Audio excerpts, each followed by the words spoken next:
Good morning, Mr. Mayor. You are live. Wonderful. Well, thank you very much. And good morning, everyone, and welcome to the special council meeting on June the 13th. The City of Kitchener is aligned with provincial changes to COVID-19 restrictions, and City Hall is now open for in-person services, but appointments are still being encouraged. The City remains committed to the safety of our patrons and staff and continues to facilitate electronic meeting participation for members of the public. Those people interested in participating in future meetings can register to participate electronically by completing the online delegation registration form at www.kitchener.ca/delegation or via email at delegation@kitchener.ca.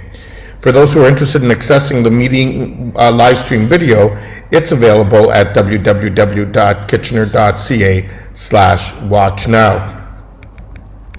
As we begin the meeting, I'd also like to remind everyone that any written submissions that were received prior to the beginning of this meeting have been shared with Council and will form part of the official public record of the meeting. Before we begin today's meeting, we'll begin as we normally do by acknowledging that today we're gathering on the traditional territory of the neutral Anishinaabe and Haudenosaunee peoples. We recognize our responsibility to serve as stewards for the land and honor the original caretakers who came before us. Our community is enriched by the enduring knowledge and deep-rooted traditions of the diverse First Nations, Métis, and Inuit in Kitchener today. If I can ask someone to move going in camera for the two items that are listed. Moved by Councillor Johnson, seconded by Councillor Singh. All those in favor? Opposed? That is carried.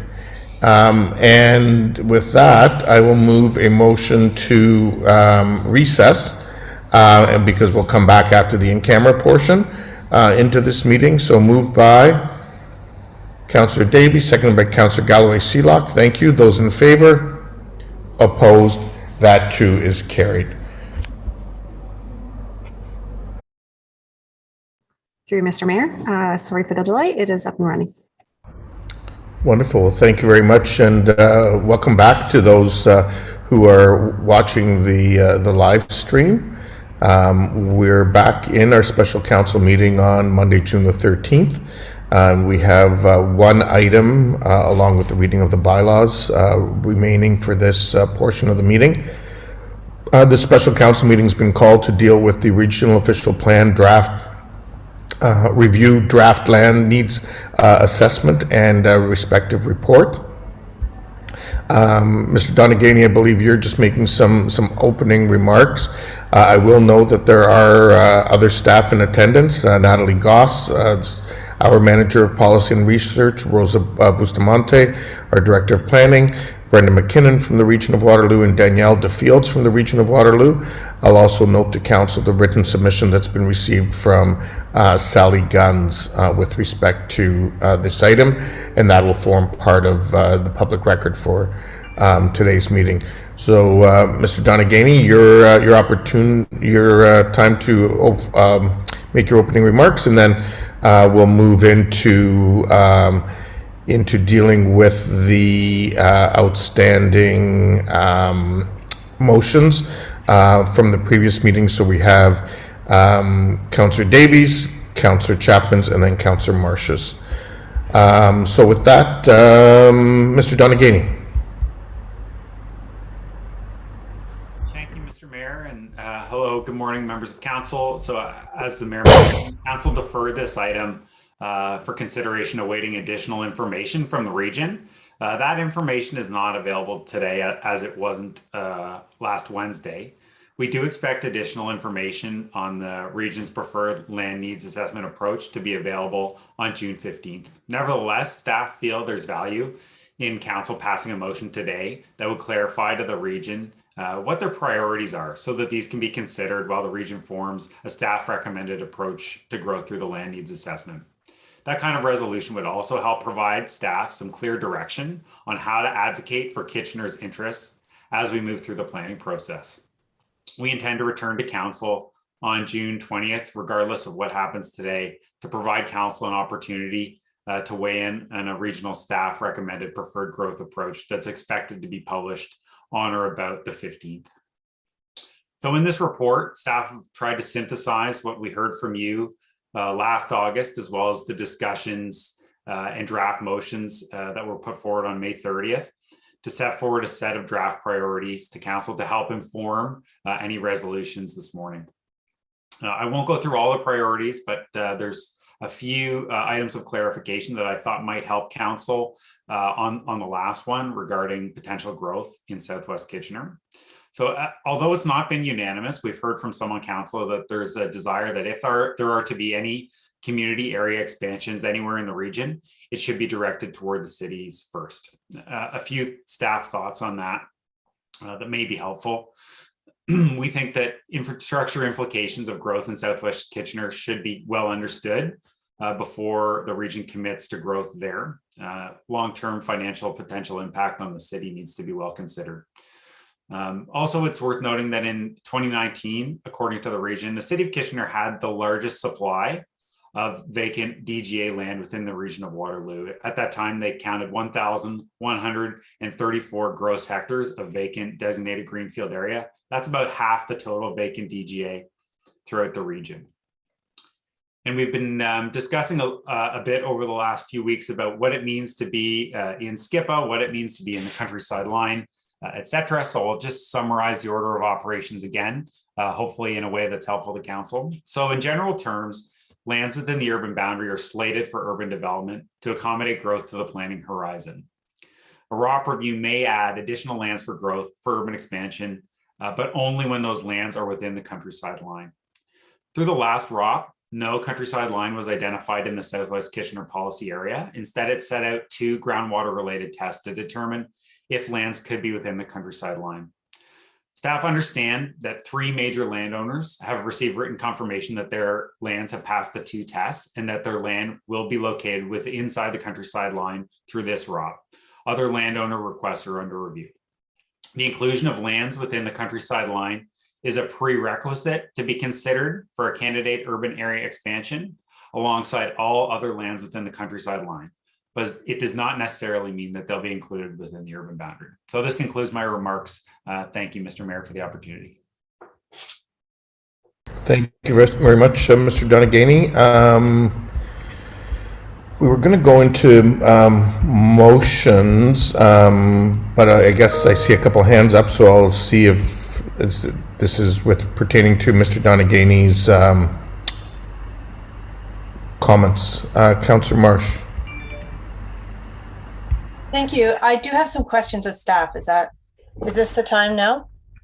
Okay. I guess we didn't get through all of the remaining questions the other day.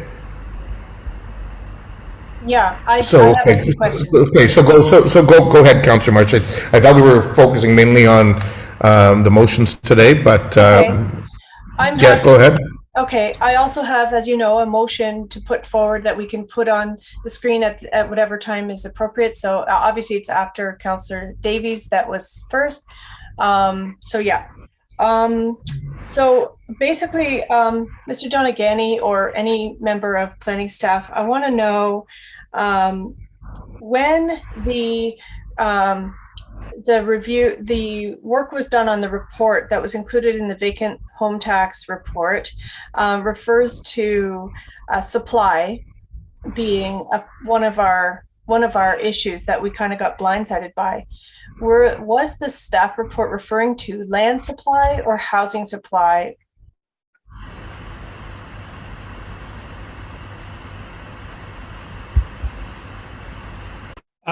Through you, Mr. Mayor, I unfortunately haven't read the vacant land tax report, but I can tell you that there is some discrepancy, and people use the terms housing supply in a lot of different contexts. So typically when planners refer to supply, they mean zone designate. Oh, I'm sorry, Mr. Donegany, I don't mean to, I'm being rude. No, please come back. I think what I want to know is, does the city of Kitchener, in our planning staff's view, does our staff, do we have a land supply problem, or do we have a housing supply problem? And if, or do we have both? That's my main question. Mr. Reedman. Through the mayor, so I'm more familiar with Ms. Beatty's report, and so we do not have a land supply problem.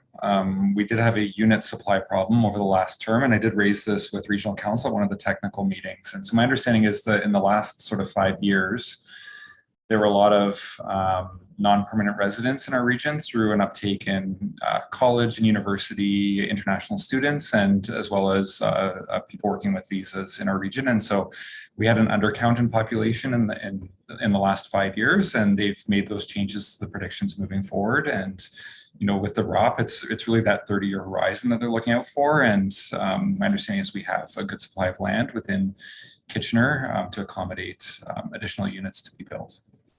Okay, and follow-up question. If we were to direct the region or urge the region to increase the amount of greenfield area that would be designated for the designated growth area or urban growth area, how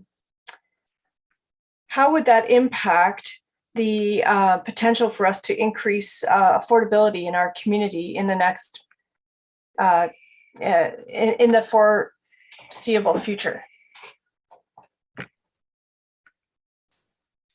Yeah, through you, Mr. Mayor. So it's important to ensure affordability, or to plan for affordability, that we plan for opportunities for growth to meet the growing needs of our region in the aggregate. So that's that 923,000 people by 2051. It's also important that we plan for a range and mix of housing, including low, medium, and high density. Typically, those higher density forms can be more affordable. It's not necessarily the case that needs to be accommodated in the designated greenfield area. That can be accommodated throughout the city. We've seen lots of growth in units occur within the city. There are trade-offs. New growth in new designated greenfield areas requires extension of additional services that isn't necessarily required within growth in the built-up area. So it's really all of these scenarios, except for scenario one, I would say, plan for a similar range and mix of housing type in the same amount of units. So in that way, options 2 and 3 are similar from an affordability perspective.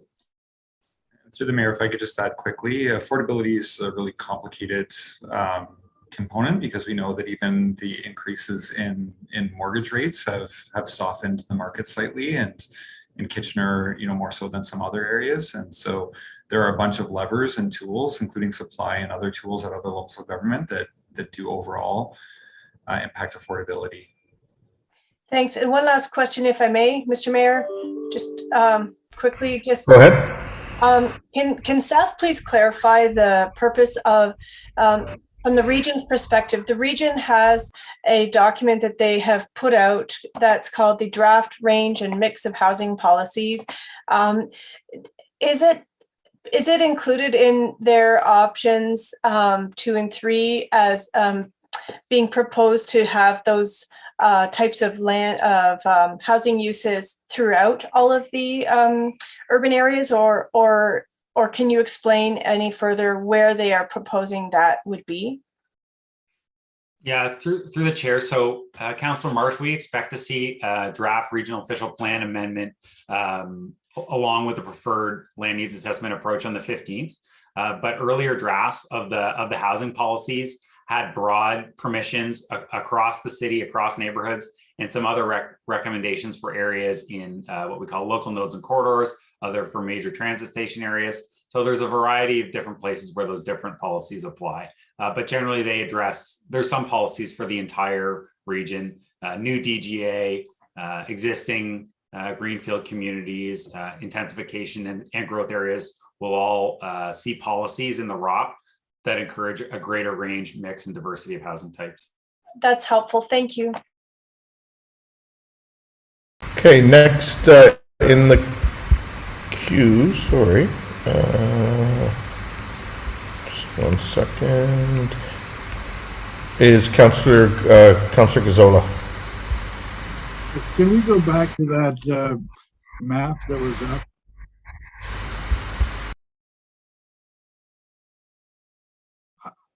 I have a question to do with that, and if it's been dealt with extensively already. I'm happy with going on and not wasting council's time. But if not, I just want to get a clarification for my mind on it. So if I could.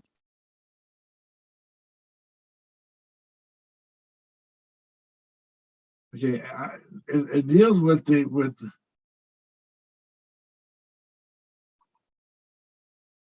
it deals with my question deals with the blue slashed area down in the corner. To my thinking, that is outside the countryside line. Am I correct in that? So through the mayor, the location of the countryside line hasn't been drawn in that area that we call Southwest Kitchener policy area yet. That wasn't determined through the last regional official plan review. The regional official plan review last time did set up 2 groundwater related tests to determine the location of the countryside line through the ROP that we're undergoing now. So various landowners have made submissions to the region regarding why they think their lands have passed the 2 tests and they should be included within the countryside line. It's my understanding that 3 major landowners have had those submissions approved by the region. So we do expect them to be within the countryside line. Other landowners' submissions are under review. So what you're saying, okay, I thought the countryside line was that line that we see in the dark black. You're saying no, that's never been determined. Is that what you're saying? Yeah, it's never been determined in Southwest Kitchener. That's the only area in the region where it hasn't been determined. But if I don't know how your eyes are, but in the legend there, it says exact location of countryside line yet to be determined in Southwest Kitchener. No, I couldn't read that anyhow, but okay. So okay. So this is what I'm trying to understand. Is there no way we can, is the determination of the line dependent upon all of these other studies? Or is it not something that the region itself can say, this is the countryside line as far as we're concerned? Yes, we expect the region to do that based on studying the landowner submissions in the 2 tests. Once the region has determined the location of the countryside line, the lands that are within the countryside line are then potential candidates for urban boundary expansion, but they're not necessarily going to be urban expansion. So being within the countryside line is prerequisite to being urban area, but it does not mean that those lands are urban area. They're considered as candidates alongside all the other lands within the countryside line in the region for potential urban expansion. But whose decision do they have to do? Can the region just say, no, we don't want them? We want those to be considered outside. Whose decision is that? Who rules on that? Is that the city, the region, the province? Yeah, the region. Sorry. Through the mayor. So the regional official plan, the location of the countryside line, the location of any designated greenfield area is a decision of regional council subject to the approval of the Minister of Municipal Affairs and Housing. Okay. All right. Thank you very much for that. Thanks. Mr. Donaghy, just on that last part though, because the SCIPA lands were part of the, I forget if it was OMB or tribunal at that point in time, yes, the region needs to negotiate that with the landowners, but it needs to be in a manner consistent with that decision of the tribunal as well. Is that correct? Yes, Mr. Mayor, that's correct. The minutes of settlement between the region and the landowners of the last ROP set out very clear technical tests on how that was to be resolved in Southwest Kitchener. Okay, thank you. That might help a little, as just a little added clarification, Councillor Gazzola, because it is complicated. There's no question. Next in the queue is Councillor Ioannidis. Thank you, Mayor Verbanovic. I just wanted to follow up with the questions from staff with regards to is housing and a land supply shortage, because I don't understand how it's not a land shortage. Through you, Mr. Mayor. So our work and the region's work have all identified that there is significant capacity to accommodate growth. In our case, to a 2031 planning horizon and beyond. Every year in our growth management monitoring report, we provide those figures. In the land needs assessment, the region is showing ample capacity under all the growth scenarios to accommodate growth to 2051 and 1,134 gross hectares of vacant DGA today in the city of Kitchener. So the question is that sufficient to accommodate growth to 2051? But in terms of the short-term land supply, plenty available. It's worth noting, of course, that cities can plan for housing supply, but it's by and large the market that brings it online. So that's the main constraint to seeing actual units, provided the city and region provide lots of opportunities for growth. Okay, so would that suggest, Tim, would that suggest that no zone changing would be happening within the city to accommodate that growth?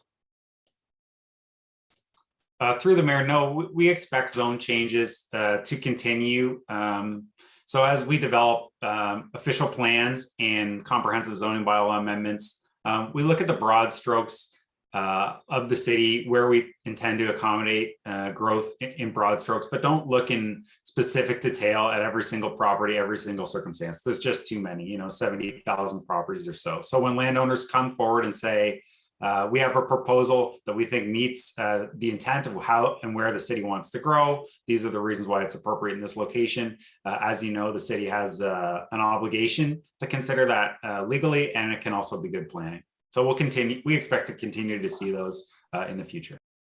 Okay. All right. Thank you. Okay, next in the queue, I have Councillor Chapman. Well, thank you. So my first question is, because it's been said that every 5 years the city can do a review of the official plan, at which point, if there was need to bring more land into the developable framework, that could be done. Is that the case?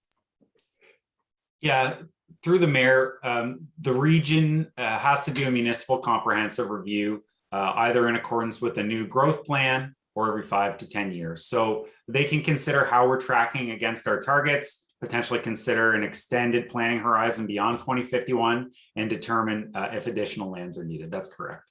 Okay, so there's nothing that requires us at this stage to open up all the land thinking about 2051. There are stages that we can draw from between now and then. Yeah, so the province requires us to plan to 2051. That's a requirement of the growth plan. We will have policies in place to stage that growth over time to ensure that it's logical and doesn't overextend our ability to service it. We do have a statutory requirement to plan to 2051.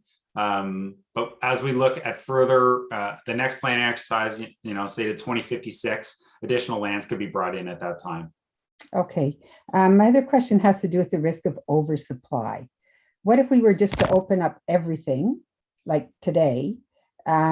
Is there a risk to having an oversupply?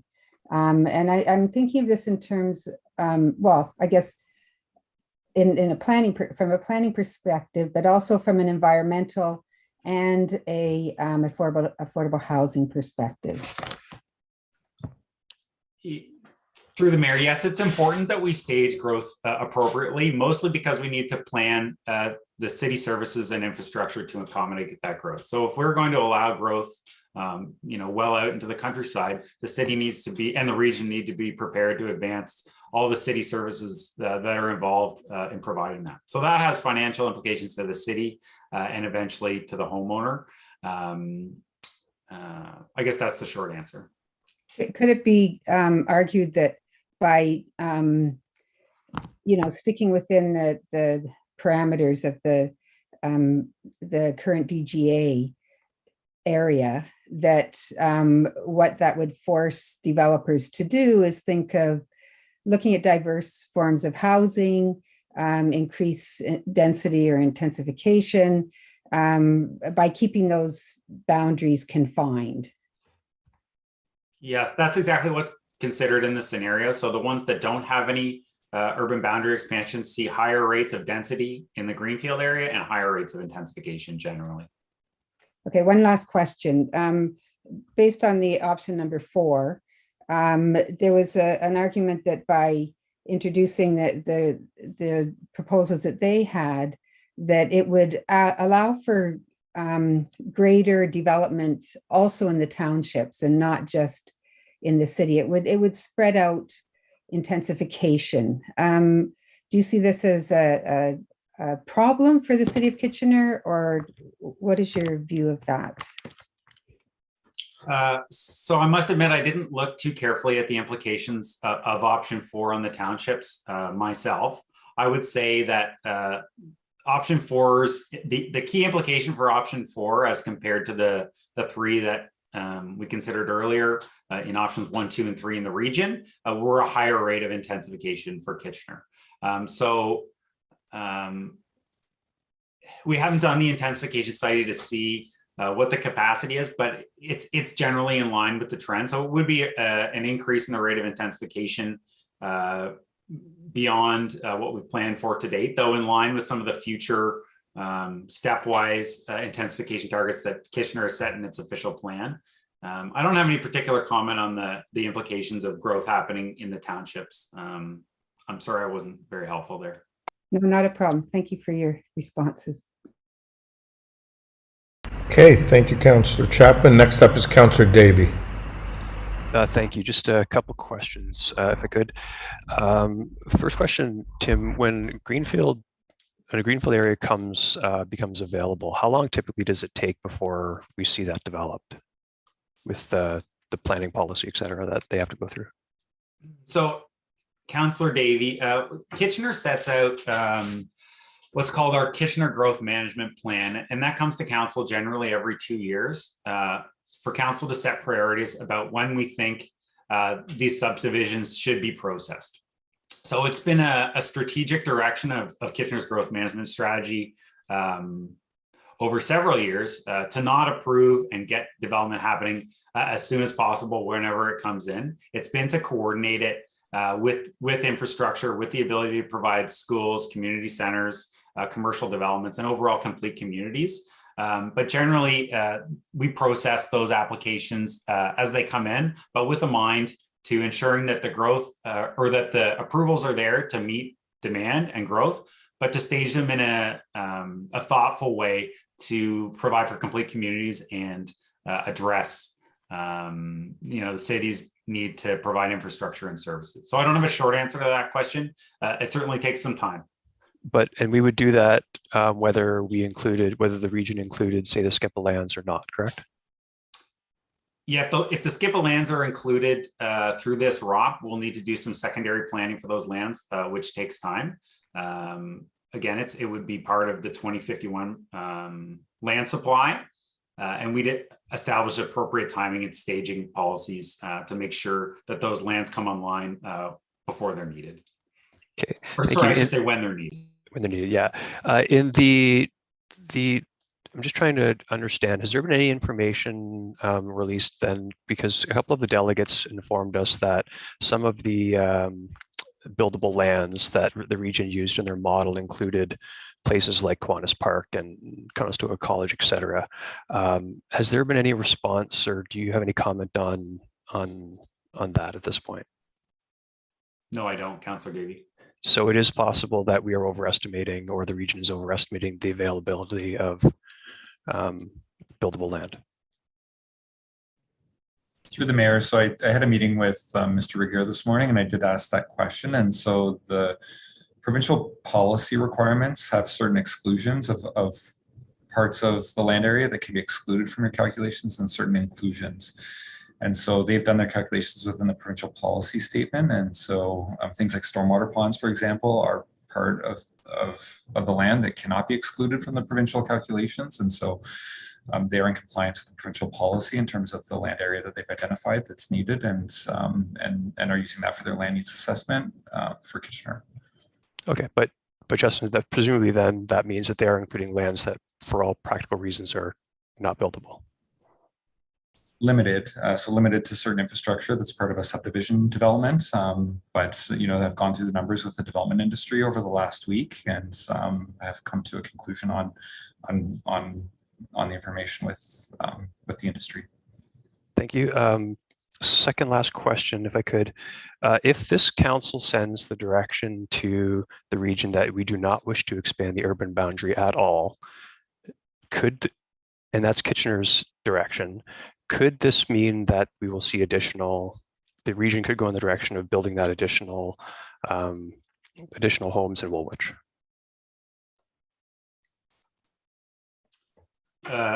Councillor Davey, so yeah, it's the region's determination that if an urban boundary expansion is required, they'll look at a bunch of different candidate areas as to where that will go. To date, options 2 and 3 don't include any new DGA for Kitchener. Woolwich is certainly one of the areas that has candidate DGA that's under consideration. Okay, and last question, is it within our right, I guess looking 15, 20 years down the road, if you go into the Skippa lands, would we have the ability to make assertions like any new growth be net zero for looking at the environmental perspective? Can we do that through a planning process? Through the mayor, the city is working on, and the region are both working on climate change policies to address the need to build in a way that achieves our climate objectives. I know that the region and the cities are working jointly on new green development standards together, but there are limitations in legislation about our ability to require certain levels of energy performance of a building above and beyond the building code. So that's not the end of the conversation. We're still working to achieve it, but a stroke of a pen, it's not easy by a stroke of a pen to require a certain building energy performance. Okay, thank you for your work on this, Mr. Donegany. Next in the queue is Councillor Michaud. Thank you. Mr. Donaghy, a couple of questions. First, with regards to Skippa land, sorry to belabor this is very confusing. The groundwater testing that has been done thus far, you had indicated that there is parcels of land that it's not complete yet. And you also indicated that the region is going to come back with their recommendations on the 15th, which is in 2 days. So does that mean that the pieces of land within the Skippa land, if the groundwater testing on those parts are not complete, that they will automatically not be included to be developed, to be allowed for development? Yeah, so it's my understanding that it's incumbent on the landowners to satisfy the region that the 2 tests have been met. So any lands that have not been satisfied are not going to be candidate areas for urban expansion. But if they're in the process of getting tested, it's not completed, do you suspect the region will just cut it off, or will they give them time? I'm sorry, I can't answer that. Okay, and the other question I have, this was mentioned at the last council meeting with regards to the development out in the townships, the surrounding Kitchener, and I didn't really get kind of a clear answer. So if there's more development outside of Kitchener boundary, let's just say Breslau, Wilmot, and those developments do, Kitchener infrastructure supports those developments, and those townships don't pay city taxes. Who is paying for, where does that cost? How do we cover that cost of the townships as a city supplying the services? So Councillor Michaud, there's been some discussion, particularly around sanitary service for Breslau being provided through Kitchener's pipes. So I understand that there's a service agreement between the cities of Kitchener and Township of Woolwich for the city of Kitchener to use some of its excess sanitary supply to service some lands within Breslau through the city's sanitary pipes. And there is a fee paid by the township to the city to pay for that. Okay, thank you. Okay, next on the queue, I have Councillor Singh. Yeah, thanks, Mayor Banovic. I think a lot of good discussion is happening on, I think, the right way of growing outward. But I think we've missed the opportunity to inquire from staff on some of the motions that are being framed through, more so through Councillor Chapman. I think there is some context in Councillor Davies' motion as well, but growth within our urban boundary and our density targets, you know, some of which have been proposed at 60% or 65% in option 4. Could staff comment on that as well? So staff have had a good look at options 1, 2, and 3, and have said to date that we think we can probably accommodate the 60% intensification target. It's similar to what we've been achieving in recent years. Haven't had a good look at the 65 or 66 yet under option 4. So going from 60, which you said, Mr. Danagani, that we're already achieving or close to achieving, going 65, does that fundamentally expand that envelope considerably, or is that appropriate gradual growth to anticipate higher growth targets or growth anticipation to our region, period? And ensuring that growth happens in a more sustainable way where the built up infrastructure already exists. Yeah, through the mayor to you, Councillor Singh, I think 65, 66 is likely reasonable. I mean, we'll need to go through what are the opportunities for growth in Kitchener. There are challenges with the high levels of DGA density that were implied under option 3. So there is a trade-off here. The higher intensification rate under option 4, you know, spreads around slightly some of that ability to intensify. So overall, I'm not overly worried about 60 or 65, but don't have an analytic response for you. Okay, should we be specifying those targets through a number? Obviously through option 1, 2, and 3, and option 3 does specify. But Councillor Davies' motion, although it instructs the region to take a look at that and anticipate for the higher growth, doesn't necessarily lay out a specific number.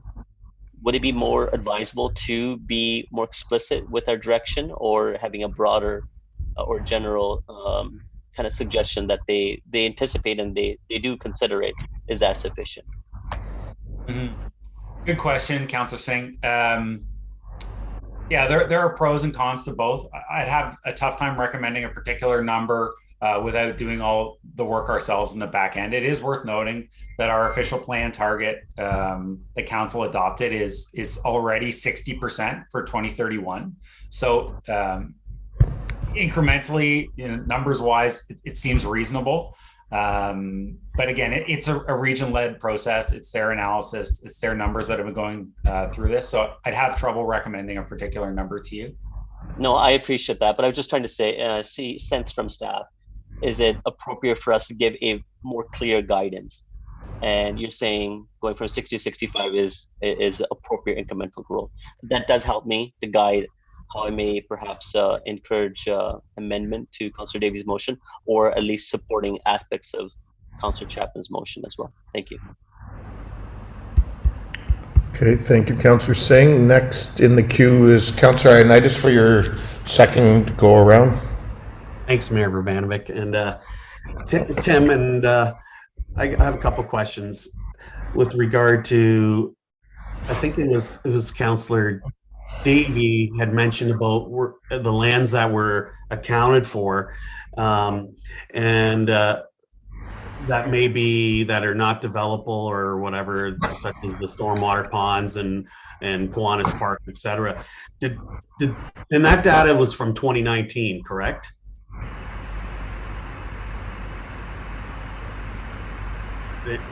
That's my understanding, yes, Councillor Ioannidis. Okay. Did that data take into account from 2019 to now the properties that were sold? Through the mayor, Councillor Ioannidis, I'm not aware of what updates have been happening since 29 to 21 or 22. I understand some of that will be advanced in the report being released by the region on the 15th or 16th. But overall, approaches to planning don't generally consider land ownership. They're sort of agnostic on that point. Okay. I guess the other question too is, maybe, not sure you can address this question or not, but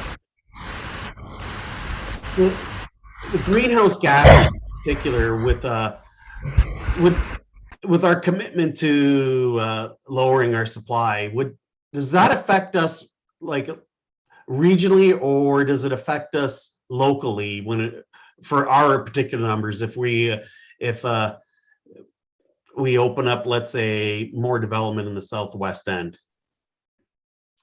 I understand that our climate commitments are regional and ultimately global, right? It's a global problem.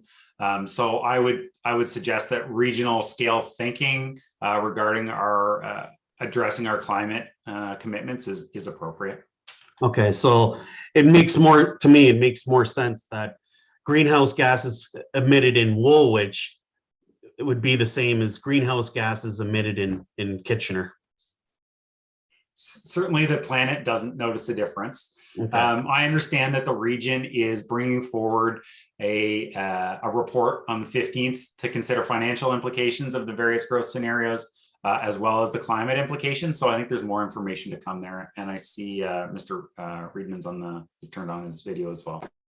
Yeah, through the mayor, that was a question I asked Mr. Regier this morning as well. And so one of the principles of the regional official plan is making sure that all communities in the region are transit supportive. And so wherever new growth happens, it should happen at a scale that supports good headway and good transit connections. And so that's one of the guiding principles that the region is following as they work through their land needs assessment and how they allocate growth across the region.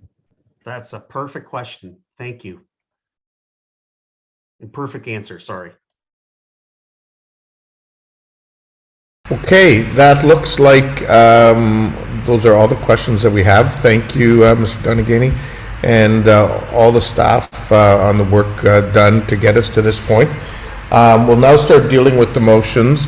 Councillor Davies' motions are coming up first. I do want to remind folks as we deal with the motions, there are some parts of Councillor Chapman's and Councillor Marsh's motions that are contrary to parts of Councillor Davies' motion. So depending on how we dispose of Councillor Davies' motion, it may impact parts of Councillor Chapman's and Councillor Marsh's motion, and so on. So we'll start with Councillor Davies, and I'll turn it over to you. And I see Clerks is helping us out by putting them on the screen, which is wonderful. Yeah, thank you. And I would start by saying that there are certainly parts of Councillor Marsh and Councillor Chapman's motion with respect to complete communities, transit access, and respecting our environmental commitments, et cetera, that I will certainly be happy to support. I'm not going to speak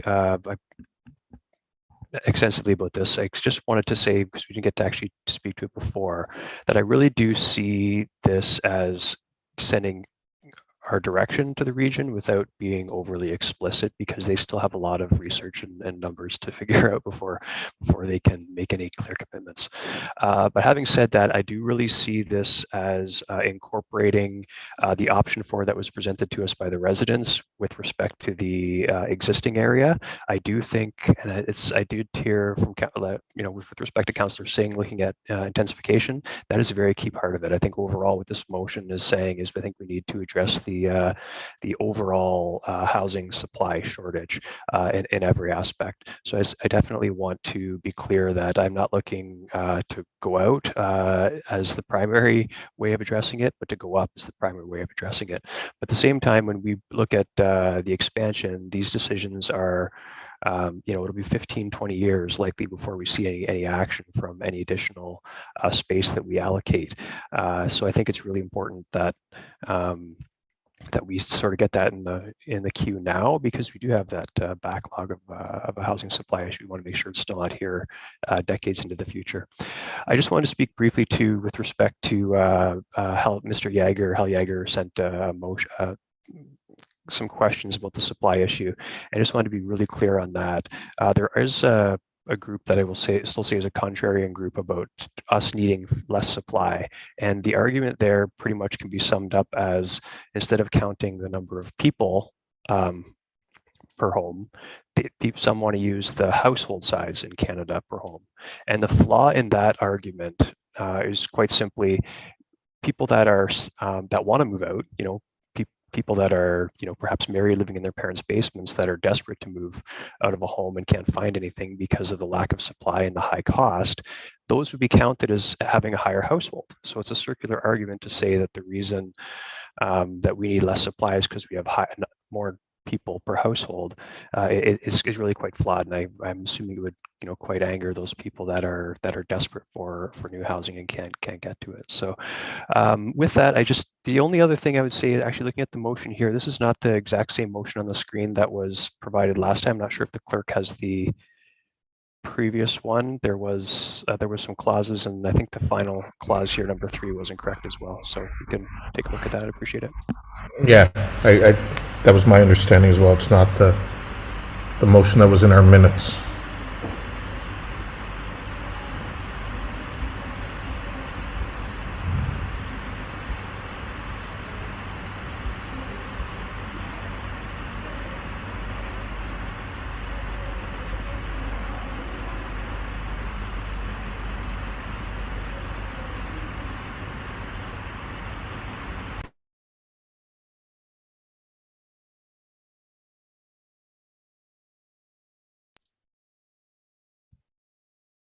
That's correct. Thank you. Okay, thank you for that. So sorry, next in the queue Through is Mr. Councillor Mayor. Singh. Yep. Because it's special counsel, if you wouldn't mind grabbing a seconder for Councillor Davies' motion, just to ensure that it's on. Okay. Thank you. I will do that. It's seconded by Councillor Ioannidis. So next up is Councillor Singh. Yeah, thank you, Mr. Mayor. So a question of Councillor Davey. I spoke earlier regarding for council to take the opportunity to be more prescribed on what our comfort is related to the intensification targets. In the second part of the resolution of Councillor Davey's motion, it does say that region staff work with city staff to ensure that Kitchener get its fair share of growth.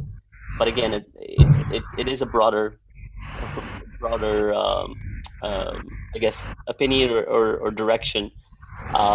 Would Councillor Davey, would you be comfortable in specifying? So I just kind of wordsmithing a little bit of your motion, but share of growth in respect to infill and Kitchener Council supports intensification targets at a minimum of 65%. At least it gives a certain direction to what the comfort of this council is to see the necessary growth happening within our built-up infrastructure, and setting a certain threshold for that intensification target, as opposed to leaving it more so broad and leaving for staff to determine between region and internal. I'm personally comfortable with that, but I think the way the process works is, since this motion was deferred, I don't think it's really my motion anymore. I think it's council's motion. So you'd have to introduce that as an amendment. Yeah, I would. I mean, we typically don't do friendly amendments. So yeah, Councillor Singh, you would have to do it as an amendment. All right. And Councillor Chapman, I think, had that. I'm going to wait and see what Councillor Chapman had in her motion, and see if I can support that line, or if I need to put forward a separate motion. Okay, Councillor Marsh, you're up next. Yeah, I just wanted to say that Councillor Chapman suggested that her motion and my previously tabled amendment be combined, and so maybe Councillor Chapman can clarify if the motion that I sent today is actually the only one, or if she has, if she still wants to put hers back on the table. And then also, I'm wondering, Mr. Mayor, if you would allow for us to at least look at my other motion before we vote on all of the motions. I see this as a unique situation today because ultimately we are not making any binding decision other than the direction that we're sending to the region. And it's up to the region, right, to decide. And I would love to have the opportunity for everyone to see what I'm putting on the table. Because as you said, if we vote today and pass this motion, then the points that I've made in the other motion, some of them would be moot.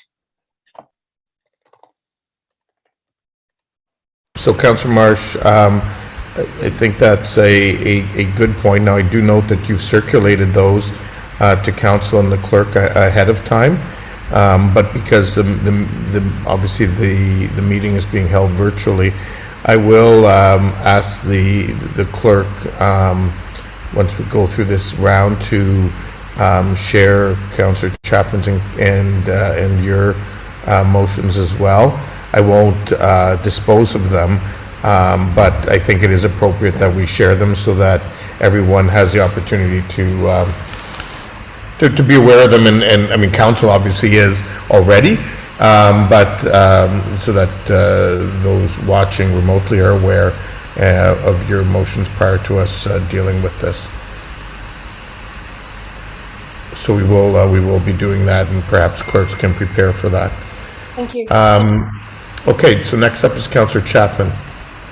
Yes, thank you. So yes, as Councillor Marsh has said, I will remove my motion and go with the combined effort that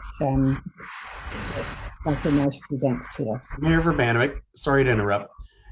Can you mute yourself, because I can't hear. Sorry, I'm having issues with my computer fan. Apologies.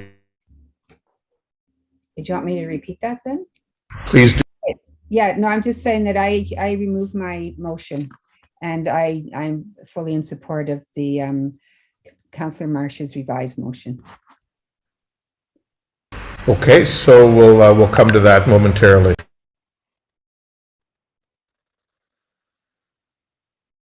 Councillor Schneider. Thank you, Mayor Urbanovic. I kind of like where this discussion is going. I know Councillor Davies said he would be amenable to having portions of Councillor Marsh's and Chapman's combined motion incorporated into his. And I'm just wondering, is there a way that we can do that, like take the best of everything and combine it together?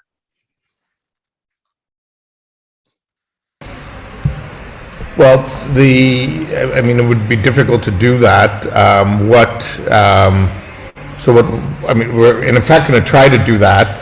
There are points that are obviously contrary to each other in some respects, but there are points that certainly are aligned, and so we'll go through that and try to deal with it as effectively as we can.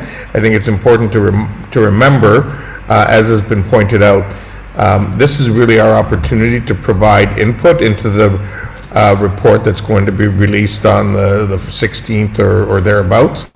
But we will have another opportunity on the 20th to take a more formal position based on the so-called option 5 that's being talked about by the region and others. And once the regional staff have a report in the public domain, we'll have an opportunity to comment on that. But you'll notice that at least in the last amendments that we've seen, one of the things that, or the motions that we've seen, one of the motions actually calls for the region to slow down their process in order to have additional community dialogue. And notwithstanding whatever we deal with here, that's certainly a component as well that we'll have an opportunity to deal with if that's still in the new motion that Councillor Marsh and Councillor Chapman referenced. Okay, so there not being any further questions, I'm wondering if I can ask staff to share the new combined motion that Councillors Marsh and Chapman have referred to.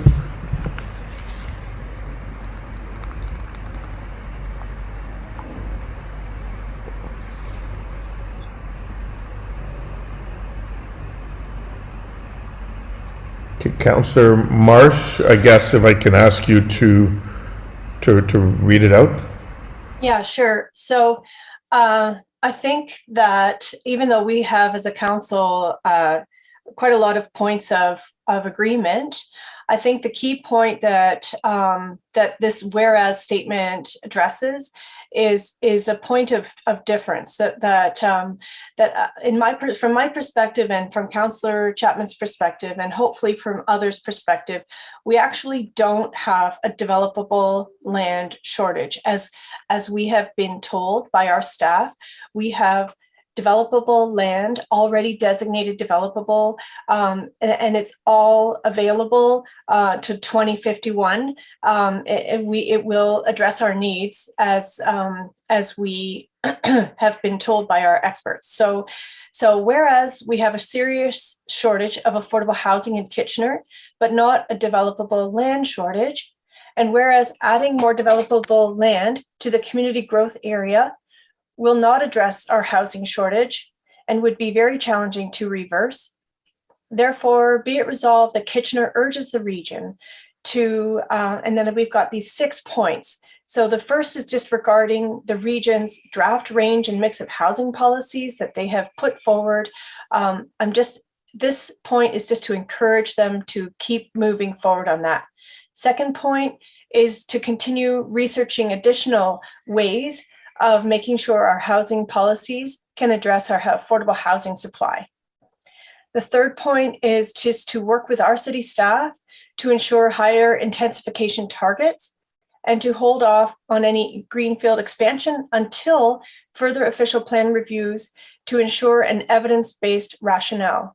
As has been pointed out by many experts in written delegations, we actually don't have our census data out, and we have new information coming out in this year's census data that really wasn't included previously. And so it will be important for us to look at if we do have needs that we can address those later.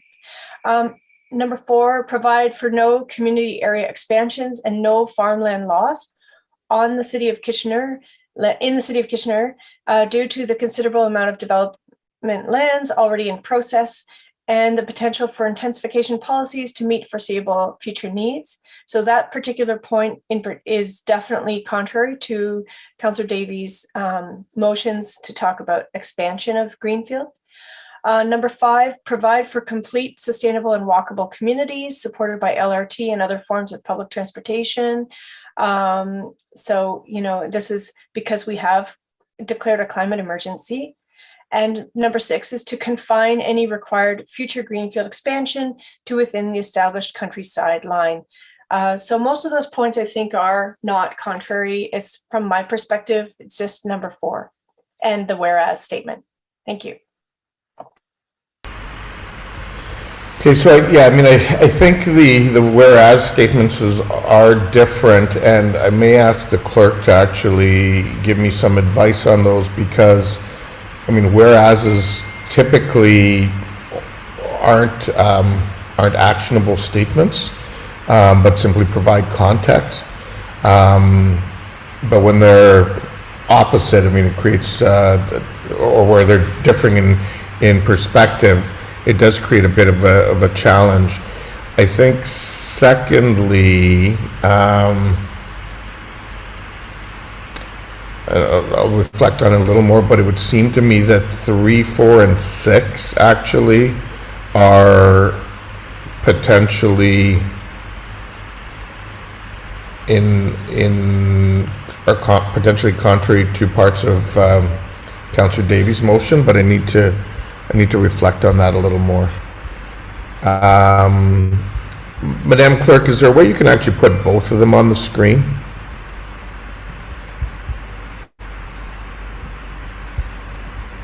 Through the chair, we can. You'll just need to bear with us for 2 seconds to get the screen to behave. Yep, no worries.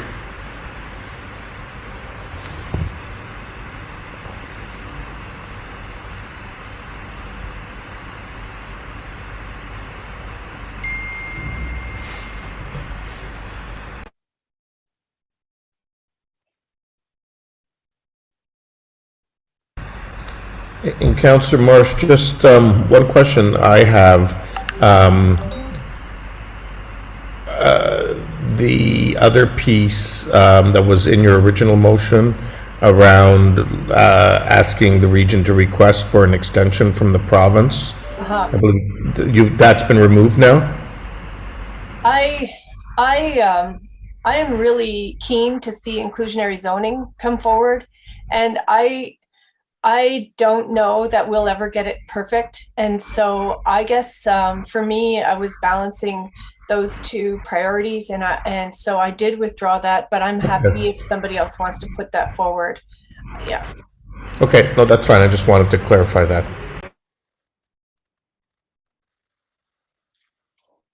Okay, colleagues, we now see both motions in front of us. Mr. Mayor, sorry, I sent the clerks and council my motion. I guess it would be, if it's not an amendment, if that could be included, and see if it's not contrary to any of them, or it may help to see in combination of all two motions already shown.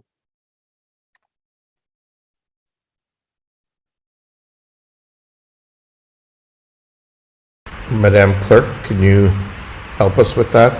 Because I don't have that yet.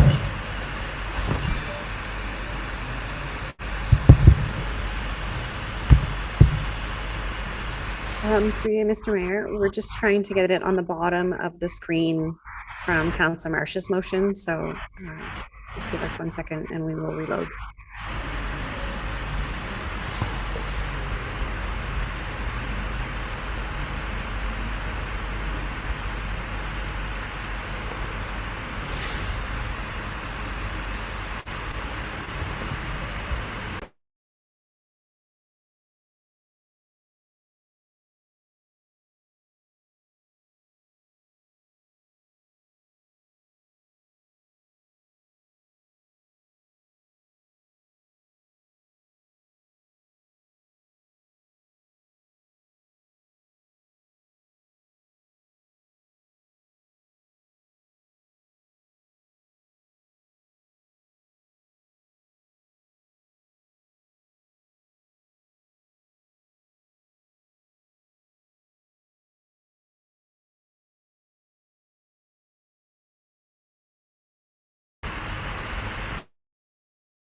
I apologize for the delay, Mr. Mayor. We have both motions coming, including Councillor Singh's amendment now.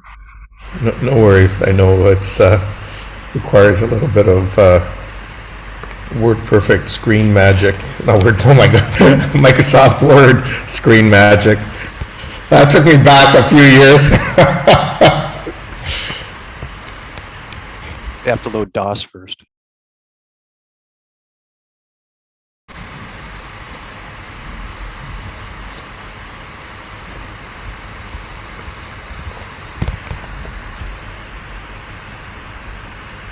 Okay, colleagues, so now we see all three motions on the screen.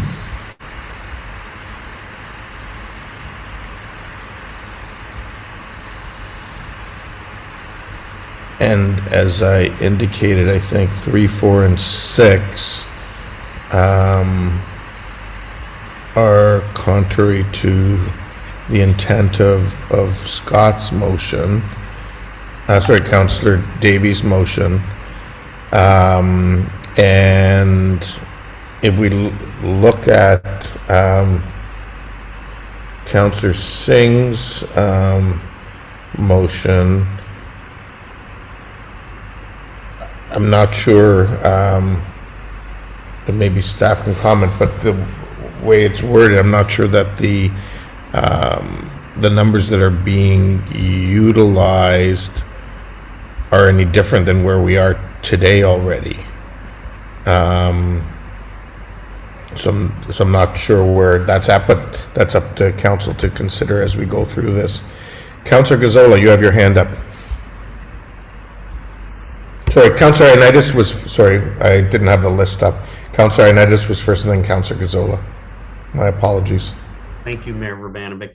Yeah, I just want to get maybe a little bit more clarification on Councillor Marsh's motion, because I'm kind of confused with non-developable land shortage and what that means, because it's sort of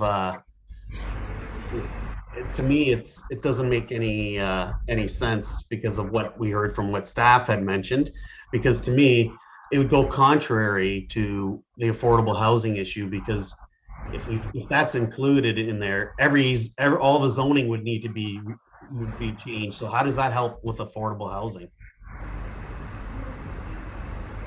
Is that so I think that when staff gave the answer about whether or not we have enough developable land and whether or not including adding more would help our affordable housing crisis, I heard them give a very clear answer, and my motion is aligned with what I heard. So perhaps we can ask staff to comment on that topic. Yeah, because what I heard is they didn't account, the numbers are from 2019. They didn't account properties that were sold, and they didn't account for certain types of development in there as well. And then that doesn't even account what zone changes would and those types of costs. So to me, it seems all contrary.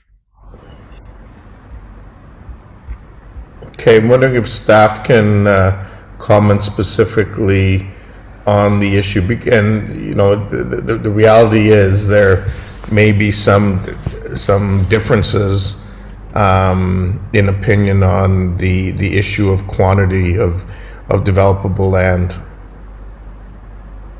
Mr. Donaghy. Thank you, Mr. Mayor. There is sufficient land within the development pipeline, let's say, to accommodate growth to 2031 and beyond, according to city data and the annual monitoring report that we provide to you every fall. The region's data is set in 2019.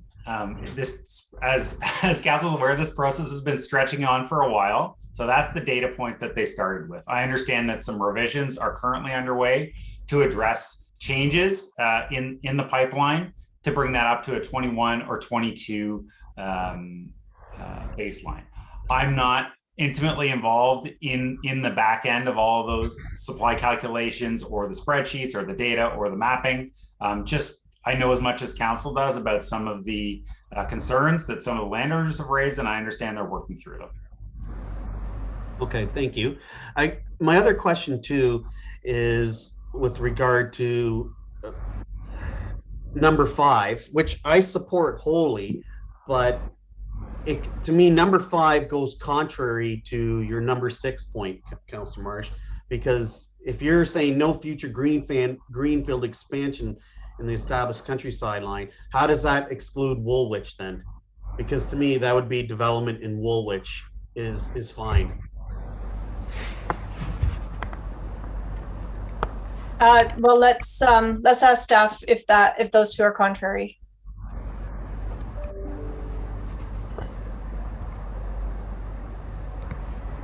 So two things, Mr. Mayor, I heard from Mr. Reedman that the region is committing to all new GGA being transit supportive. And I also understand that lands within Woolwich that are being contemplated for urban expansion are within the countryside line. So I don't understand those, or I don't take those to be contrary. Thank you. And you know what? Thanks, Councillor Ioannidis, for asking for clarification about those, because I'm not an expert either, of course, in planning, but so I'm satisfied with staff's answers that these are both workable. Even though Woolwich is not a city, they do have urban growth areas, and so and also, even if there's no LRT, there certainly is public transportation that we can we can see it would be supportive of any urban growth in those areas.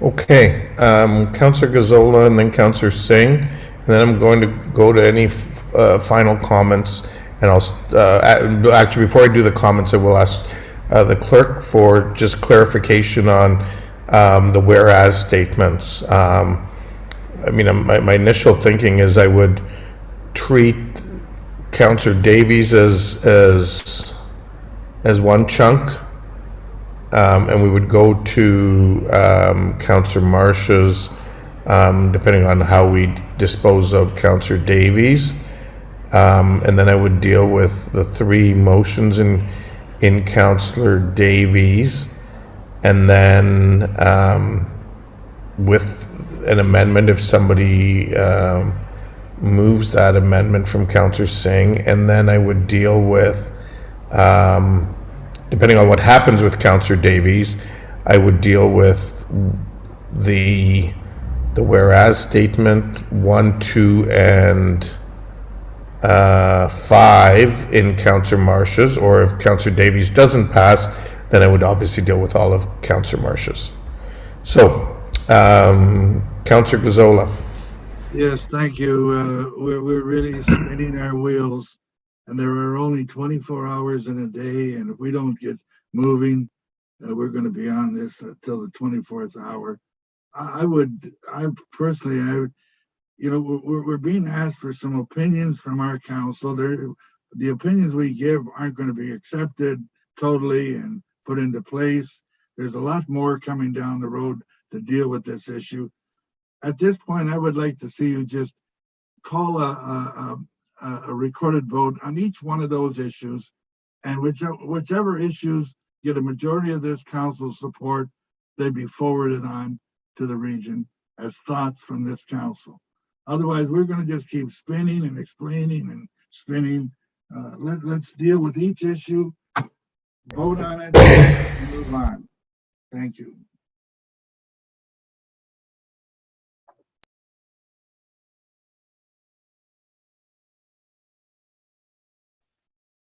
Mr. Mayor, your mic's off. Thank you. Councillor Gazzola, I can certainly divide things up when we get to that point, and I will do that. Councillor Singh, Mr. Mayor, I'm asking for a recorded vote on all of these. Yes. That will take some time, so. Yep, no, I realize that. Thank you. Thank you, Mr. Mayor. Before I have some comments as well. Before I make the comments, could I get some clarity from staff? Because you raised the point regarding my amendment or motion, whichever you want to call it, regarding that fact that we are already meeting those. And I agree that we are, and that's why I think the encouragement for a higher target at a minimum of 65%. Can we get that clarity from staff? Now that you raised that point, I don't want that confusion to be on council. Mr. Donaghy. Through you, Mr. Mayor, the intensification rate goes up and down over time. So we've had some banner years over 70 and years in the 40s. It's hard to predict exactly where that long-term trend will go on its own momentum. I can tell you that the Kitchener official plan has a phased-in target over time that looks at 60% in 2031 is what's in our existing official plan. I think that answers the question. Yeah, no, Mr. Donaghy, further though, if we were to then, through this, I guess, providing feedback to the region, push that target up to 65%, that doesn't diminish or preclude seeing growth that may be above that 65%. Same as what's right now, where the targets are much lower, but as you've said, we've been seeing targets reaching upwards to 75%, 70%. Yeah, through you, all the targets in the regional official plan are minimums. Kitchener can and has gone beyond. Okay, excellent. So there wouldn't be any concern to the way the motion is laid out? Through the mayor, can I just ask a clarifying question? Are you stating that the target should be 65% or at least 65%? So this says a minimum of.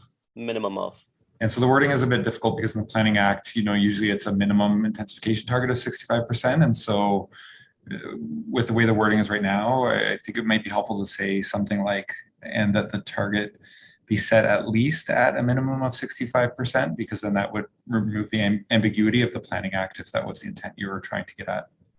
It is. If the clerk could just amend that so that I don't have to send it back again and you have to post it up again. If you can just edit it according to Mr. And sorry, just to, for what Justin edited. yeah, to clarify that it should say that the target be set at least at a minimum of 65%.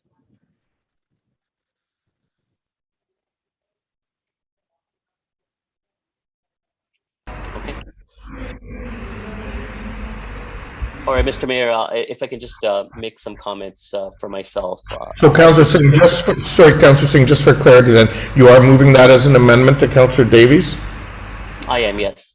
Okay, is there a seconder for that? Okay, not seeing us. Okay, Councillor Marsh has seconded it. Okay, thank you. Go ahead, Councillor Singh. Yeah, thank you. I think we've had a very engaging discussion on this, on seeing our city wanting to grow the right way. We had been at an unfair advantage of not seeing a better clarity of what the region has in mind. The region has asked for feedback, but without really specifying the overall direction, how they would like to proceed with seeing growth within the region of Waterloo. So with that, with having that ambiguity, I think the best way we can do is provide an overall assessment of how we want to see that growth happening in our city. As staff have said, and through other delegates that we've heard from as well, I think there definitely makes sense to continue seeing higher intensity targets within the city of Kitchener. We have a lot of built up infrastructure, as well as supportive services that can be better utilized. And we have already been seeing higher trend for intensification growth. And we should continue on encouraging that trend going forward, because that is a more sustainable growth outright. That being said, that does not preclude the region having a more broader review of the lands along the countryside line. We need to ensure that growth outside that 10 to 15 year boundary, because any of the developable land in the greenfield areas will not be immediately available. And we've heard from staff, we've heard from delegations, we've heard from various different studies that supply does contribute a factor into overall cost and exacerbates the affordability issue. So we want to make sure that the problem that we're facing right now is the problem making 10 years ago. And we don't want this to be a problem that we continue to compound on and ensure that future generations have to deal with the same issue of affordability, or same issue about housing stock, same issue about having not enough options as to where they want to reside, what type of housing they want to live in. We have to plan for the future, as well as planning for how we're building up right now. And I think Councillor Davies' motion gives that broader general input to the region to have that high arching scope of ensuring that we do set the countryside line. It does establish support of a countryside line, but also it outlines ensuring that the lands that can be developed, that the region sees fit, that are not environmentally sensitive, that they too be included in our growth targets. And I think that's an inclusive direction. And I think that gives a broad general consideration without really knowing the direction that the region wants to go. So I'll be supportive of Councillor Davies' motion as well. And I'm hoping that Council will also be supportive of my amendment that I put forward, because it does give the region a clear direction or input that we do want to see continued intensification growth within our city, ensuring that we have better utilization of the infrastructure that our citizens and our taxpayers have already invested in, and that they get a better return. Okay, thank you, Councillor Singh. Next up, I have Councillor Schneider. Thank you, Mayor. Just a question, sort of curiosity, of the land that would be developable in Woolwich. is how much of that is currently farmland?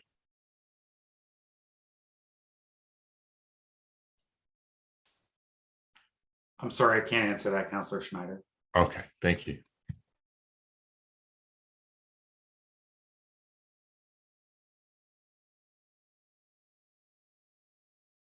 All right, Councillor Ioannidis. Thanks, Mayor Verban. Are we taking comments now? Yes, we are. Okay. I want to thank everyone for such a really difficult decision that we're going to be making here today. And there's a lot of moving parts, and I can really appreciate. And I think not everyone is really truly understanding the what this is all, the consequences and what it means, because and the reality is I will definitely be supporting Councillor Davies' recommendation, because I think it gives us the most flexibility, and it gives us the right direction where I think the fairness of where development and all that should be, and the growth of where that should occur. I'm very opposed to having growth within the townships when those are really the countries. That's really the countryside, and that's where we have all the transit and all that stuff is within our purview within the municipality. It's just makes the most sense that growth should be within our community rather than outside destroying precious farmland. And with the report that we had seen from the vacant tax home in there, to me, that speaks volumes in what the real issue is. And the real issue is supply. And if that is the most evidence-based I've seen, and it's come from evidence that was in that report from statistics from Bank of Canada, CMHC, the Ontario Housing Affordable Task Force, Statistics Canada, Terranet, which is one of the most used systems out there in the real estate world, and you have Scotiabank Global Economics, and which is why I'm not going to support, because I'm really confused with Councillor Marsh's motion with regards to the whereas the land shortage. I totally disagree with that completely, because if we do support that wholeheartedly, that means all the properties within our communities are going to need to be rezoned, and that to me doesn't make any sense. I do agree with option number one. I think not everyone wants to live in a high rise, and I do believe with number two, and I will support number two, and I will support number 5, even though I think the region where they're going with regards to this greenhouse gases and the community climate change, it doesn't make any sense. Whether it happens in Kitchener or in Woolwich, to me, it's all the same. And that's to me, the growth in the townships to me is the most perplexing thing to me, where I feel like we have all the services, all the network that we've supported, to the growth that's built in to within our boundaries, and then to have service agreements to build new infrastructure when it's already existing in our community to go somewhere else is, to me, the most perplexing issue in this whole thing. So that's where I'm going with this.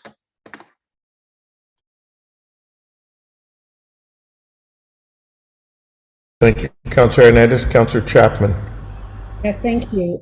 I haven't seen an option 5 yet, so I'm not sure how we can say that we support option 5 unless I just missed an email message. But no, there is no option 5, Councillor Chapman.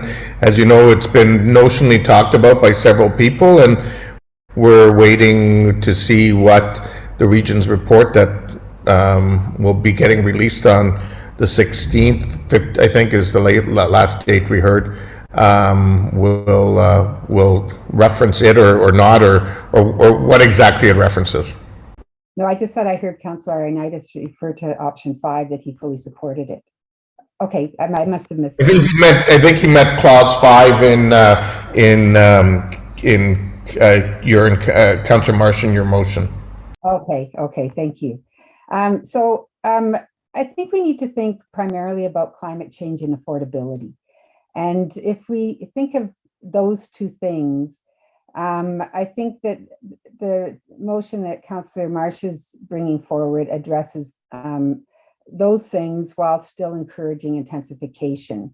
And it looks at the long-term picture. It acknowledges that there are over 20,000 building permits out there that we've yet to see come to fruition. And that itself, like, I don't know, maybe staff can tell us how many actual new builds there are every year when it comes to the greenfield areas, but that would take quite a few years to ever finish with those, the building of those 20,000 units. So I think it's better to approach this in a way that is, I don't want to say cautious, but that acknowledges that we are already meeting intensification rates that are between 60-65%. So what's being requested is not, I mean, I can support Councillor Singh's proposal because I think that's well within what we're already doing. And I think that we need to approach this in a way that we do have these reviews every 5 years, and that in that context, to open up further developable land at this stage would be irresponsible, in fact. And it won't increase affordability. It won't reduce our greenhouse gas emissions. And what it will do is allow for a greater mix of housing options. So I think that it's really important to be cautious when we talk about the use of land and opening further land options. And it was said very clearly by Ms. McKinnon at the last meeting that there is no housing supply shortage in the region. And today, Mr. Reedman reminded us that there's no land shortage problem either. So to me, though, that says volumes.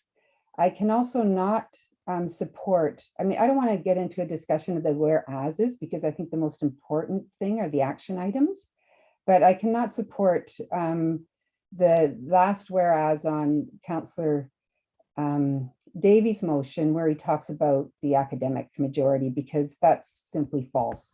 Academia has many different angles and positions, and to say that this is a matter of fact, I'm sorry, but I can't accept that. So I fully support the motion being brought forward by Councillor Marsh.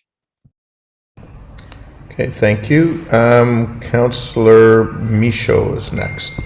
Thank you, Mr. Mayor. There's been a lot of, really great dialogue and conversation around this issue that ultimately the region is going to come forward and decide on where this goes.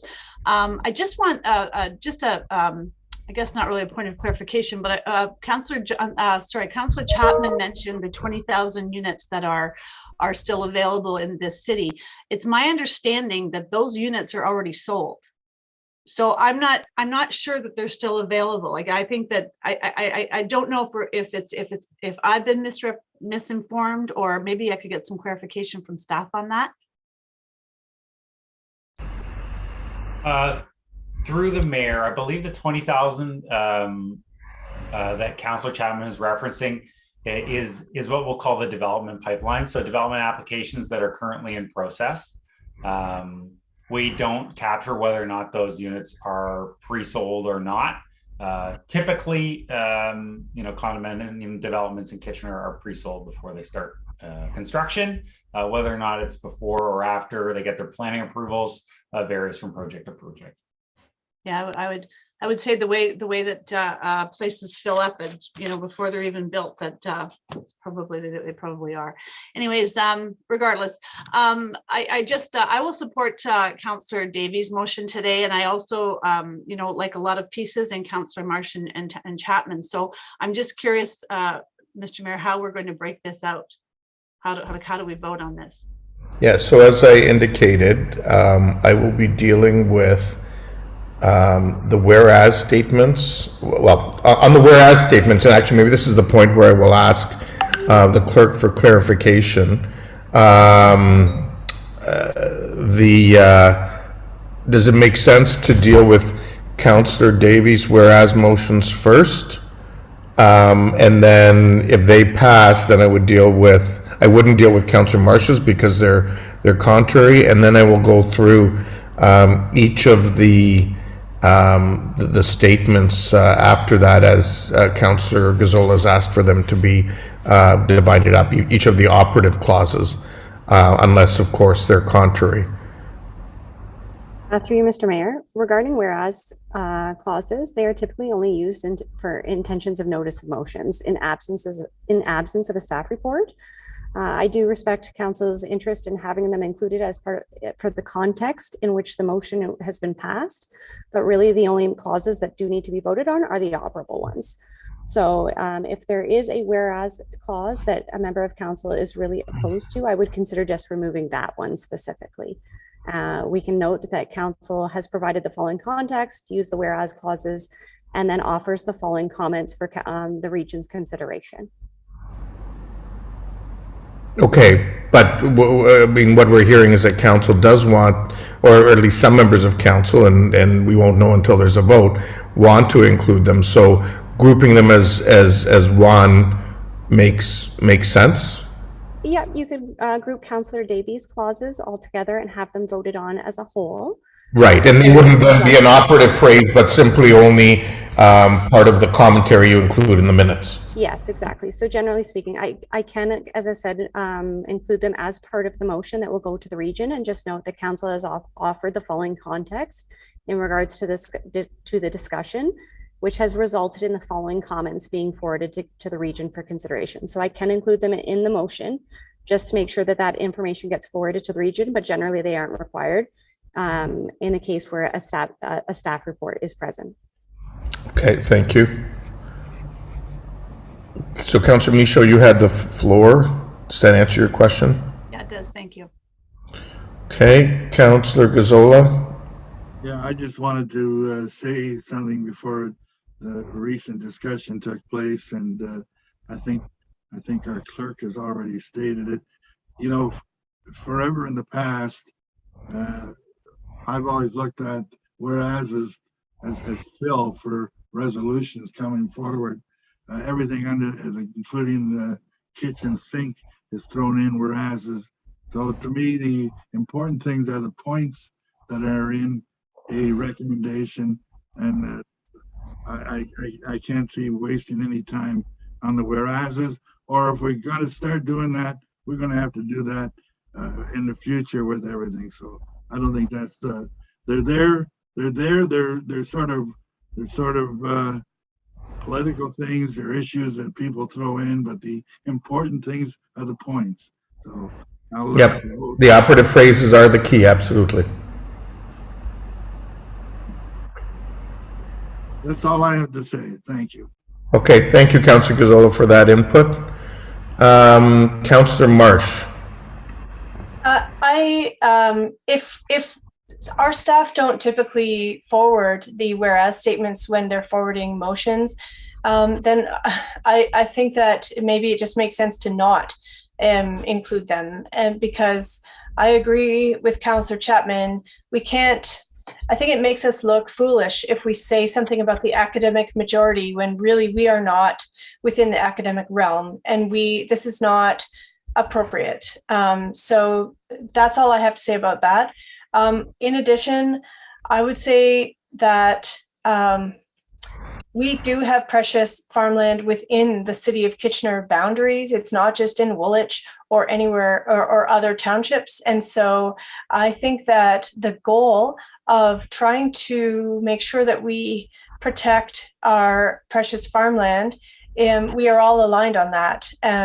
But the idea that we should increase the greenfield development lands in the city, within the city of Kitchener, would just be moving the problem into the city of Kitchener and out of another area. So I don't see why that is so controversial. So I have done what I can to read into all of read up on this topic and to really become informed and to rely on the experts that have shared their viewpoints with us. And that is why I'm hopeful that council will support the motion that Councillor Chapman and myself have worked on. We've used input from others who are more knowledgeable than us about these topics. I think it is, it's been implied that we are being naive or that it's not, well informed. But I think on the flip side, we could say that just arbitrarily increasing our growth targets and expanding greenfield areas without understanding the deeper implications, I think is also as naive as being purported, as our statement is being purported. So I encourage council to think twice before supporting the idea of expanding greenfield in Kitchener. Okay, thank you. Councillor Gazzola. Yeah, I don't have another question. I just wanted to let council know I do not mean to be disrespectful. If you see me fading in and out of the camera, because my legs are stiffening and I have to stand up and do some exercises. So as I'm doing them, I am paying attention to what people are saying. But I just wanted you to know that I'm not being disrespectful of other people's comments. And I probably will continue to do so in the future. Thank you. Thank you, Councillor Gazzola, for that. Ensuring our well-being is very important. Appreciate you sharing that. Councillor Michaud. Thank you. Just to comment with to Councillor Marsh, I just when you say no expansion of greenfield development, you're talking outside the countryside line, not within the existing countryside line, correct? Of course, I'm talking, yes, it would be not within the countryside line, but also it would be, we have the designated greenfield areas already, proposed. And my suggestion is to not expand those areas even further within that, but those areas are already within the countryside line. Are you referring to the SCIPA areas? No. No. Okay. Sorry. This is okay. Thank you. Councillor Davey. Yes, thank you. And just, I hope we don't have to vote on this, but just with respect to my council colleagues who are concerned with the one whereas clause, and I know it's not the most important thing in the world, but I would be amenable to remove, basically after the whereas, erase everything up to where it says Crown Corporation. So it would simply read, whereas Crown Corporation CMHC recently stated, and then the quote, and then that removes the assertion. Although I believe it to be true, I respect that the council may not be comfortable saying that to the region. So is that understood? Okay, so because the motion has been moved and seconded, I would ask that I would actually, Councillor Ioannidis, I believe you seconded. Are you okay with that change?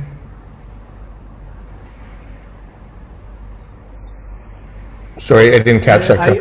I'm not comfortable with that change because I think that is the reality. But I'll do it with I will go with what Councillor Davey wishes. Okay, thank you. So, Mr. Mayor, I just want to confirm which portion of that clause we're deleting because we have a number of screens up, so I missed at what word we. No problems. I can clarify that if you like. It's so where it says whereas the academic majority, I guess on the first motion, about I don't know halfway down. Yeah. So erase everything from the academic majority up to where it says Crown Corporation. Okay, so just the last whereas clause in its entirety. No. Read whereas CMHC recently stated. So you can erase that highlighted portion right now, and then erase the academic majority.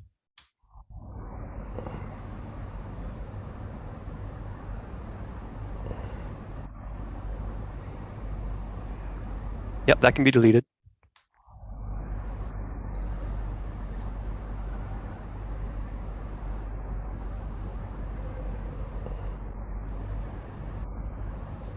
And then you just need to erase the word the and then the word who after CMHC.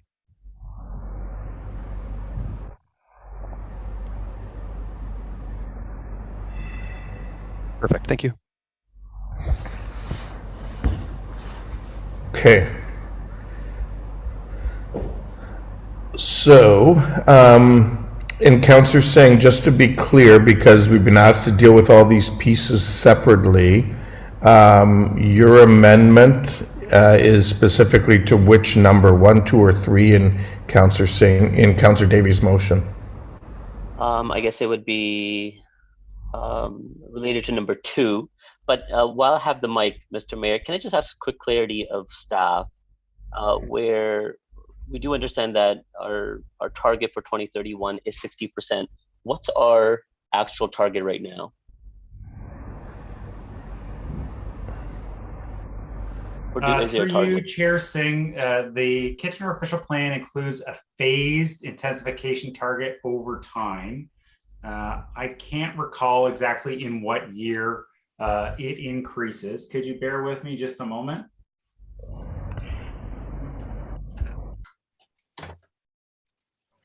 Okay, yeah, Councillor Singh. So the 2021 to 2026 target is 55%, and it bumps up to 60% in 2026. Bumps up to 60% 2026. Okay, so anything above 55 right now would be earlier than the 26 guideline, correct? Yeah, Councillor Singh. So we have a phased intensification target that goes from 50% before 2021 to 55 by 26, and then 60 by between 26 and 31. Right. So Mr. Mayor, just the reason why I perfect. Mr. Mayor, I was just asking for clarity because I don't want my amendment to be contrary to what the overall essence of what Councillor Davey is trying to achieve. And 65 might be higher than what we're, even though we're experiencing higher intensification, but as a target, I don't want it to, guide some of the other policies as well related to general overall growth throughout the city, as Councillor Davies' motion addresses. Can I ask my mover if we can change the minimum to 60%? So a minimum of at least 60%. So it still accelerates that target, the intensification target early, and it sets a higher minimum and leaving the region to decide whatever they want to thereafter. But it wouldn't be contrary to what Councillor Davey is trying to achieve. So you're asking Councillor Marsh, who seconded your motion, if she's amenable to that? Was it Councillor Marsh or Councillor Schneider? They both had raised their hand. I wasn't sure. It was Councillor Marsh, who I had indicated, I believe, had seconded it. Okay, yes. Councillor Marsh? Okay with? Yep, sure. Okay, thank you. So it can be changed to a minimum of at least 60%.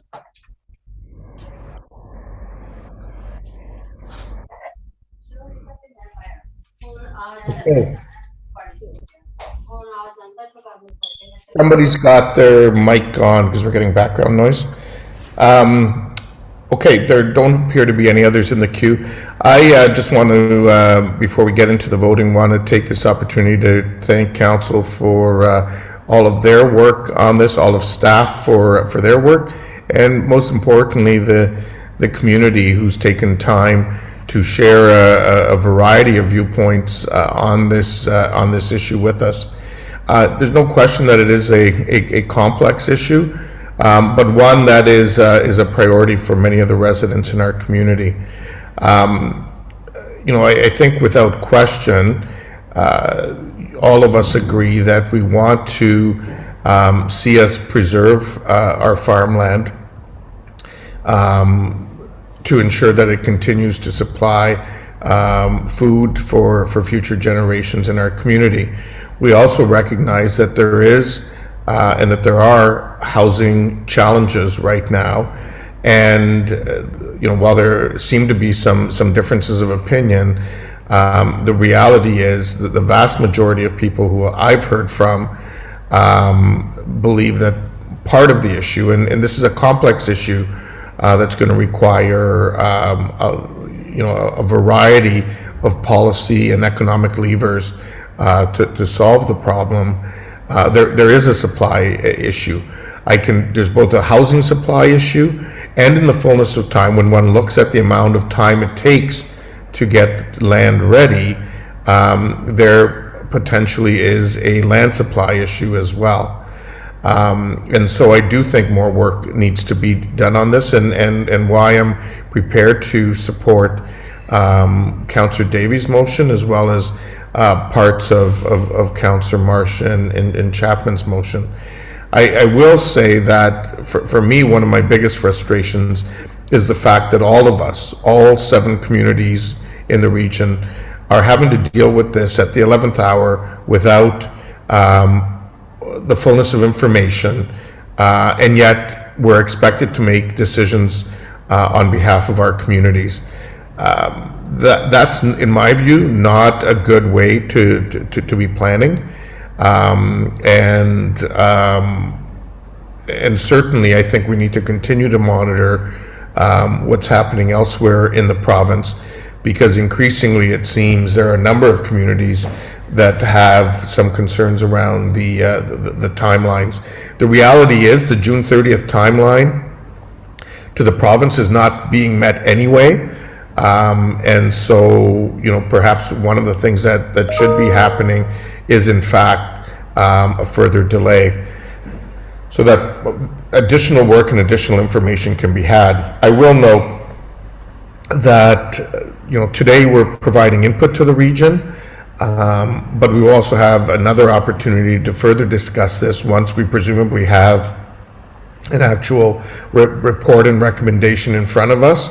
And we'll have an opportunity to further consider things on the 20th, and based on that information, we may be taking some things in a different direction. But I think based on what we know today, this is what I'm prepared to support.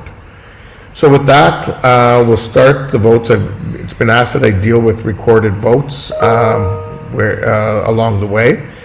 So I will first deal with the whereas statements in Councillor Davies' motion, with the noted changes in the final paragraph.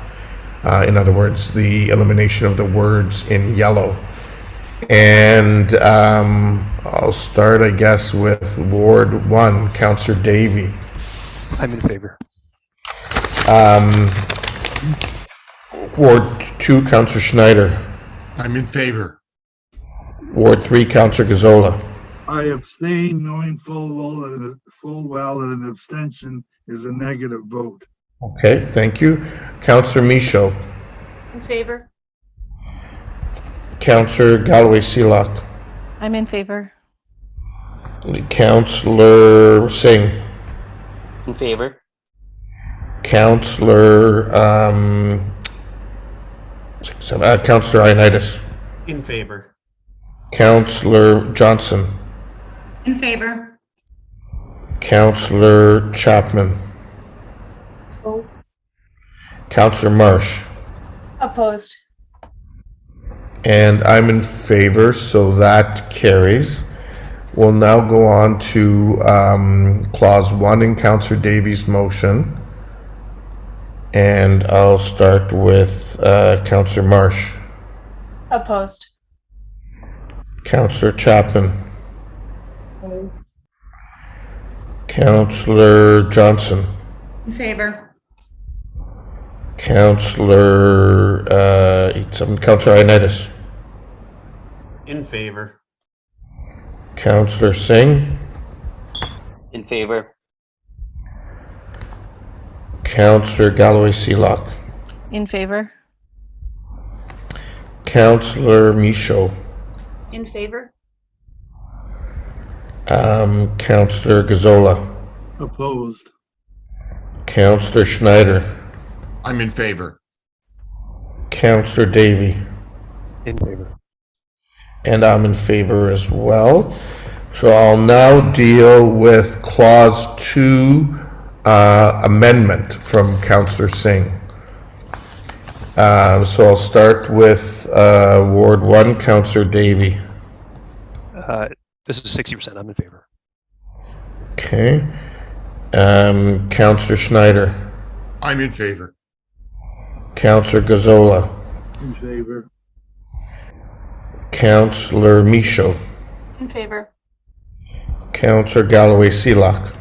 Just noting that the clerk didn't change it to the 60%, but I'm in favor. Okay. Counselor Singh, Yes, in favor. Counselor Ioannidis, In favor. Counselor Johnson, In favor. Counselor Chapman. Just clarification, so we're just voting on the 60% or We're that? just dealing with the amendment to number 2, and then we'll deal with the balance of number 2 as amended. Okay, I'm in favor. And Counselor Marsh, In favor. and I'm in favor, so that carries unanimously. So now we'll deal with number 2 as amended. And I'll start with Counselor Marsh. Opposed. Counselor Chapman, Opposed. Counselor Johnson, In favor. Counselor Ioannidis, In favor. Counselor Galloway Seelock. Oh, sorry, Counselor Singh. You missed me. In favor. Counselor Galloway Seelock. In favor. Counselor Michaud. In favor. Counselor Gazzola. Opposed. Counselor Schneider. In favor. Counselor Davy. In favor. And I'm in favor as well. So now I'll deal with clause 3 of Counselor Davies' motion. And I will start with you, Counselor Davy. In favor. Counselor Schneider. I'm in favor. Counselor Gazzola. Opposed. Counselor Michaud. In favor. Counselor Galloway Seelock. I'm in favor. Counselor Singh. In favor. Counselor Ioannidis. In favor. Counselor Johnson. In favor. Counselor Chapman. Counselor Marsh. In favor. Okay. So in light of that, I won't be dealing with the whereas in Counselor Marsh's motion, and we'll move on to number 1 around the zoning of a mix of housing types. And I will start with Counselor Marsh. In favor. Counselor Chapman. Favor. Counselor Johnson. In favor. Counselor Ioannidis. In favor. Counselor Singh. In favor. Counselor Galloway Seelock. I'm in favor. Counselor Michaud. In favor. Counselor Gazzola. In favor. Counselor Schneider. I'm in favor. Counselor Davy. In favor. And I'm in favor as well. Okay, moving on to clause 2. Yes, clause 2 next. So I'll start with Counselor Davy. In favor. Counselor Schneider. In favor. Counselor Gazzola. In favor. Counselor Michaud. In favor. Counselor Galloway Seelock. I'm in favor. Counselor Singh. In favor. Counselor Ioannidis. In favor. Counselor Johnson. In favor.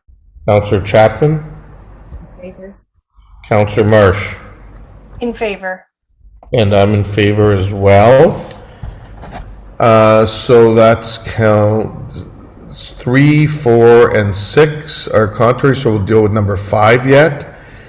Number 5, we'll start with Councillor Marsh.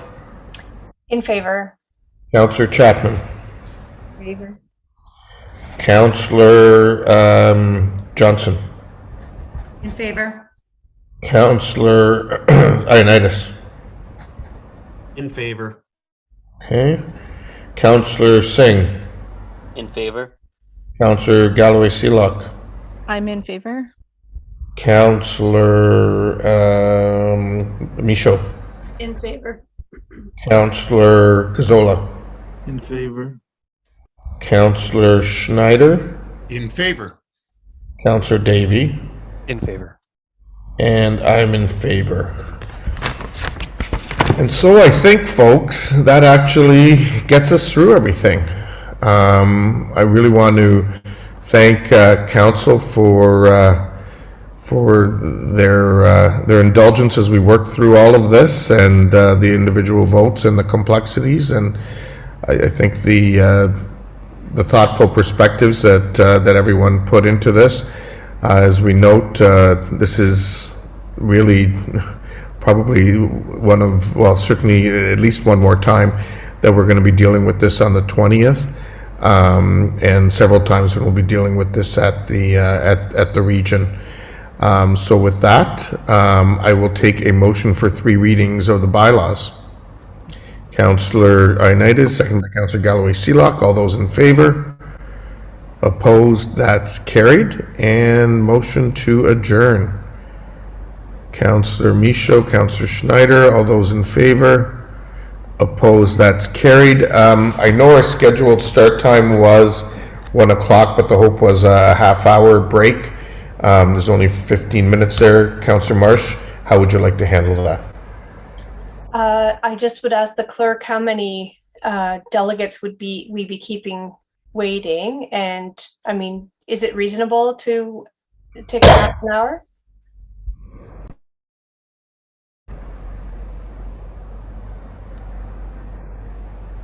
Through you, Mr. Mayor and Madam Clerk, Madam Chair, we have approximately 6 delegations registered for Community and Infrastructure Services Committee, which we can email and notify of the delay to the meeting start time. Okay, so let's take a little stretch. Let's take a break, eat something, and we'll see you at 1:15 sharp. Okay? Great. Thank you, everyone. Thank you.